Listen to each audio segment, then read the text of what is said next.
పూలు అంటాం, అవి విచ్చుకుంటాయి. ఆ కలువ పూలకి ఓసారి కోరిక పుట్టింది, అమ్మవారిని కలువనేత్రి అంటారు కదా, అమ్మవారి కళ్ళు చూసొద్దాం. అందరికీ గొప్పగా చెప్పుకున్నాయిట. మేము వెడుతున్నాం, అంతకుముందు అవి పగటిపూట కూడా విచ్చుకుంటుండేవిట కలువలు. అవి అందరికీ చెప్పేట, మేము అమ్మవారి కళ్ళ దగ్గరికి వెడుతున్నాం, మా కళ్ళతోటే పిలుస్తారు కదా అమ్మవారిని, చూసొస్తామని. వెళ్ళేట అమ్మవారి కళ్ళ వంక చూసేయి.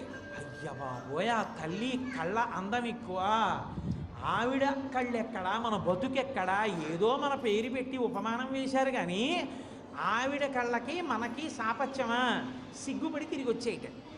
తీరా భూమి మీద కొద్దామంటే వెళ్ళొచ్చారు కదా, ఎలా ఉన్నాయి, మీలాగే ఉన్నాయా అని అడుగుతారేమోనని పగటి పూట ఇంటి తలుపులు తీయడం మానేసి దాక్కుని అందరూ నిద్రపోయి చంద్రుడు ఉదయించిన తర్వాత తలుపులు తీసుకుని ఇంటి తలుపులు తీసి లోపలికి పెడుతున్నాయి. అందుకనమ్మా కలువలు రాత్రి విచ్చుకుంటాయి, సూర్యోదయం అవగానే ముడుచుకుంటాయి. ఎందుకని ఊళ్ళో వాళ్ళు